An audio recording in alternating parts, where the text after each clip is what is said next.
Breaking news out of Syria this morning. The Syrian government has fallen.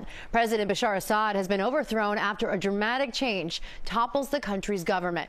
He is now escaping the country after rebel troops entered Damascus.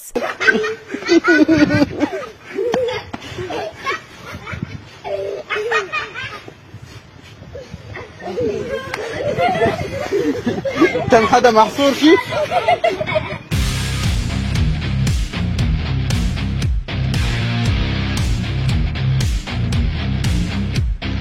অবিশ্বাস্য ব্যাপার। এটা তো আসলে কল্পনাতীত ছিল আমাদের ফ্যাসিস্ট শেখ হাসিনার পতনের মতো। তো এখানে আমরা একটা সুন্দর প্যাটার্ন দেখতে পাচ্ছি যে স্বৈরাচারী শাসকদের পরের প্রজন্ম তাদেরকে সবসময় ছাড়াই যাচ্ছে, সবসময় তাদেরকে আউট পারফর্ম করতেছে।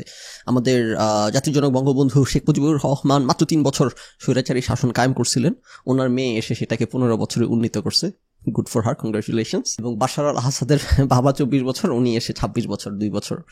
সো কনগ্রেচুলেশনস, তারা তাদের বংশের পরম্পরা বজায় রাখতে সক্ষম হচ্ছে। ঠিক আসেন আমরা একটু ভূ রাজনৈতিক আলাপ দিই। হ্যাঁ, এখন মনে করেন বাটপারগুলো ওদের পক্ষে যদি বিশ্লেষণ যায়, যত ভোন্দা মারা বিশ্লেষণ হোক, যত ফালতু বিশ্লেষণ হোক, ভাই সেই লাগলো আপনার বিশ্লেষণটা, চমৎকার লাগলো ভাই আপনার বিশ্লেষণটা, ঘুমটাই কেটে গেল।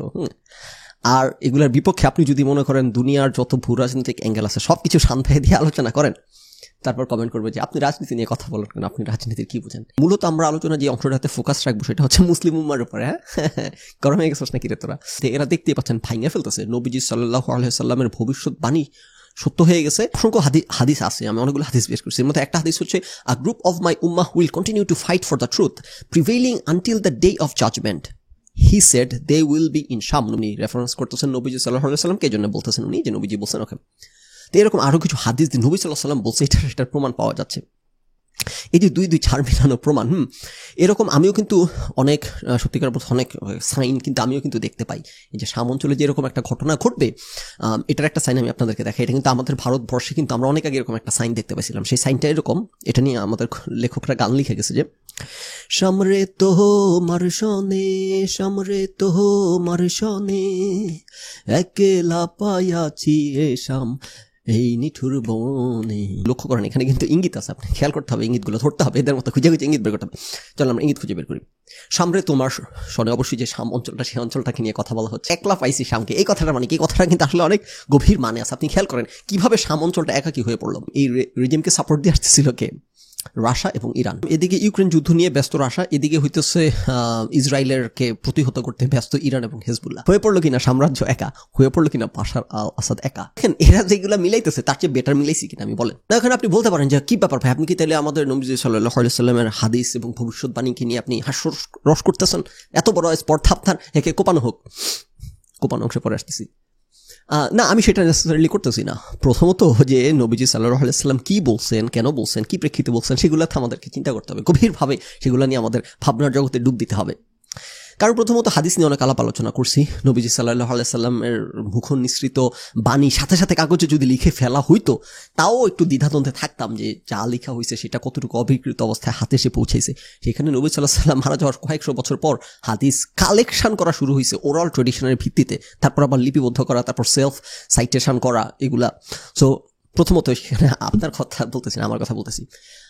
হাদিসের বিশ্বাসযোগ্যতা কতটুকু, কনসিকুয়েন্সিয়াল কোনো হাদিস হলে সেটাকে আরো কতটুকু বিশ্বাসযোগ্যতা দিব, সেই ব্যাপারে আমার মনের মধ্যে ব্যক্তিগতভাবে একটু দ্বিধাদ্বন্দ্ব আছে আর কি। ক্ষমা খুব সুন্দর দৃষ্টিতে দেখবেন, এটা হলো একটা অ্যাসপেক্ট। নাম্বার 2, নবী সাল্লাল্লাহু আলাইহি সাল্লাম যদি এরকম কোনো কথা বলেও বা থাকেন, যেটা অতীতে অনেক পর্বে অনেক ডিটেইলড আলোচনা করছি, স্পেশালি ডিপ ডাইভস উইথ ফখরুল চ্যানেলে, যে ধর্ম আমাদের সাথে কিভাবে কি কমিউনিকেট করতে চাইছে, সেই টাইম এন্ড প্লেসকে কম্পেয়ার করে বুঝতে চাইলে এভাবে প্রফেসি করা, ভবিষ্যৎবাণী করা, এই হবে সেই হবে, স্বপ্ন ব্যাখ্যা করা, এগুলো শুধুমাত্র আমাদের ইসলাম ধর্মের ট্রেডিশন না, নবীজি সাল্লাল্লাহু আলাইহি সাল্লামের ট্রেডিশন না। ওই সময় ওই কালচারে সবাই এগুলো করে বেড়াইতো। ওরাকল নাটক মুভিতে দেখবেন, হ্যাঁ, তখনকার সময় ওরাকল থাকতো, নানান রকম মানুষ মুখের কাছে যেত, গণক, তাবিজ টাবিজ। এটা ওই সময়কার ট্রেডিশন ছিল, অন্ধকার যুগের একটা ট্রেডিশন ছিল। মানুষ যখন নো ব্যাটার, আমরা যদি অন্য আলাপে চলে যাচ্ছি, সো সেই সময়কার মানুষের সাথে কানেক্ট করা, সেই সময়ে প্রচলিত কথাবার্তা যেভাবে যা বলা হয়, যদি বা নবীজি এরকম কিছু বলে থাকেন, আগেন আমরা জানি না কতটুকু অ্যাকুরেটলি আসছে, হ্যাঁ, সেখানে প্রফেসি এগুলাকে আমার কাছে খুবই মাইনর ইস্যু। আমার কাছে মেজর ইস্যু হচ্ছে আখলাক চরিত্র। বাটপার বাঙালি এগুলো বলার পছন্দ হয় না। তোদের ব্যাটা তোরা ধর্ম করি সারাদিন, তোদের আখলাক চরিত্রের অবস্থা কেন?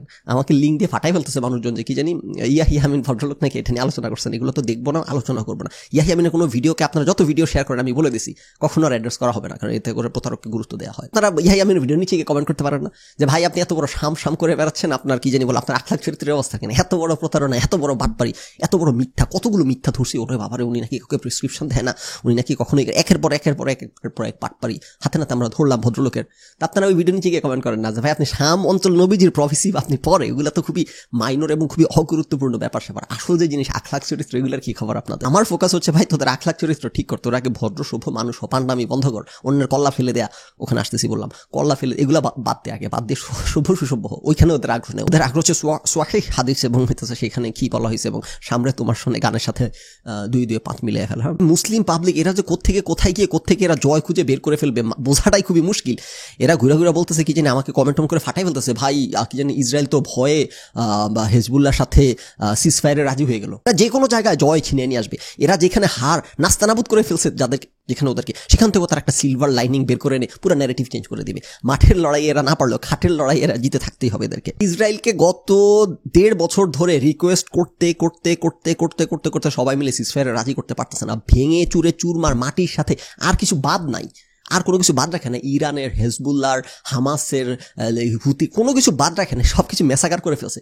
সব কিছু তারা তাদের গোল যতটুকু না তার 3 গুণ অ্যাচিভ করার পর তারা থামছে। এখন তো মুসলিম ঘুরে ঘুরে বলতেছে দেখছেন ভয় থেমে গেছে, চাপ আসতেছে, চাপের মুখে সবাই সব ধরনের যুদ্ধের ফ্রন্টগুলোতে নানা রকম ঘটনা করতেছে।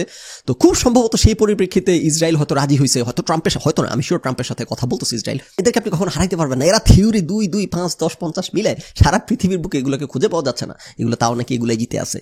তো আমি যেই কারণে বলতেছি যে এই সিরিয়ার এই যে বাশার আল আসাদের যে রেজিমের পতন, এটাকে যা তারা সেলিব্রেট করতেছে, এটার এই যে কেন তারা সেলিব্রেট করতেছে ওইটাই আবার আমি বুঝতেছি না। সেই রেজিমের বিপক্ষে আমেরিকা, সেই রেজিমের পতন হয়েছে, মুসলমানরা সেটাও সেলিব্রেট করতেছে। বড় কথা ইরান বেকআপ করতেছে, হেজবুল্লাহ ফাইটাররা সরাসরি সেখানে ফাইট করতেছে, জীবন দিচ্ছে।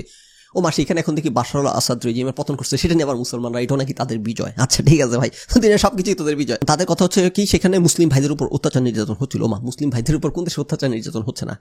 ইরান, সৌদি আরব থেকে শুরু করে কোথাও তো মানবাধিকারের কোনো এমও নাই। এবং সেইখানে যেই আন্দোলন বিদ্রোহ শুরু হয়েছিল সেটা আপনারা জানেন 2011 সালে আরব স্প্রিং এর পর, এবং সেখানে মূলত মানবাধিকার যে এই ফ্যাসিস্ট ব্যবস্থাগুলোর বিরুদ্ধে মানুষ ফুঁসে উঠছিল।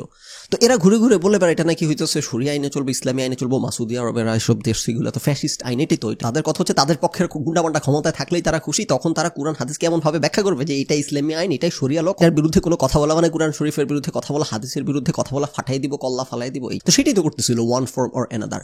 না আমি যে জিনিসটা বুঝতেছি না, এরা যে সেলিব্রেট করতেছে এখানে হাদিস, কোরআন, তারপর সামনে তোমার শোনে গান টান সবকিছু মিলিয়ে ফেলতেছে এখানে এনে, সকল কিছু নাকি ইন্ডিকেট করতেছে এই সরকারের পতন। বুঝলাম না, নবীজি সাল্লাল্লাহু আলাইহি ওয়াসাল্লাম আজকে থেকে 1400 বছর আগে 2024 সালের এই বাশার আল আসাদের একটা রেজিমের পতন ভবিষ্যৎবাণী করে গেছিলেন। মানে হাউ ডু ইউ নো যে এইখানে এই রেজিমকে নিয়ে কথা বলা হচ্ছে, ভবিষ্যৎ আরো কত রেজিম আসবে যাবে, অতীত কত রেজিম আসছে গেছে, এক্স্যাক্টলি এই রেজিম নিয়ে। তো এরা হইতেছে যে কোনো জায়গা থেকে এরা জয় ছিনিয়ে নিবে, যে কোনো কিছু থেকে। সারা পৃথিবীতে এই ধরনের স্বৈরাচারী রেজিমের পতন ঘটে, শ্রীলঙ্কাতে ঘটলো, বাংলাদেশে ঘটলো, ওইগুলা ভবিষ্যৎবাণীর ফসল না, ওগুলা মুসলিম উম্মার বিজয় না, খালি ওইখানেরটাই মুসলিম উম্মার বিজয়। তাও আবার মুসলিম উম্মার মধ্যে আবার কে হারলে সেটা আমার বিজয়, কে জিতলে সেটা আবার আমার বিজয় না, মুসলিমের মধ্যেই কোনটা, ইরান কি আমার পক্ষে আসে না নাই, ইরান কি ইসলামের পথে আসে না নাই, সৌদি আরব ইসলামের পথে আসে না নাই। এবং যেই গ্রুপটা হইতেছে এখন রেজিমের পতন ঘটাইছে HTS, যে সেটা কিন্তু আবার আমেরিকা দ্বারা ব্যান্ড, আমেরিকা দ্বারা জঙ্গি সংগঠন হিসেবে নিষিদ্ধ। তারা কেন আমেরিকা দ্বারা জঙ্গি সংগঠন হিসেবে নিষিদ্ধ? কারণ তারা মানবতা বিরোধী অপরাধ করে। তারা যখন যে অঞ্চলে গেছে মানবতা বিরোধী অপরাধ করছে, কোরআন হাদিসের নাম দিয়ে কল্লা কাটাকাটি আর কি ব্ল্যাক লিস্টেড করছে। এখন আবার মুসলমানের কথা হচ্ছে যে যেহেতু ব্ল্যাক লিস্টেড করছে এখন আমরা আরো 16 কলা তাদেরকে সাপোর্ট দিব, তাহলে আবার বাশার আল আসাদকে তোরা সাপোর্ট দিচ্ছিস কেন বদমাইশগুলো? ওকে, তো তার মানে দ্যাট টেলস মি এরা ক্ষমতায় আসলে সিরিয়ানদের ভাগ্যের পরিবর্তন সম্ভবত করতে যাচ্ছে না। এরা সম্ভবত ভালো লোক না, মানে সম্ভবত সম্মান দেখায় বলতেছি, এটা ভালো লোক হওয়ার সম্ভাবনা খুবই কম। তারা ক্ষমতায় গিয়ে বাশার আল আসাদের 3 গুণ পান্ডা হয়ে উঠবে। তারা কিন্তু মুসলিম তৌহিদি বম্বগুলোর কাছে সেটা কোনো ইস্যু না, অথবা মেবি এটা তাদের কাছে ইস্যু, কিন্তু তাইলে আবার তারা যে প্রফেসি নিয়ে লাফাইতেছে নবীজি সাল্লাল্লাহু আলাইহি ওয়াসাল্লামের, সেই প্রফেসি আবার কিন্তু মিলে না।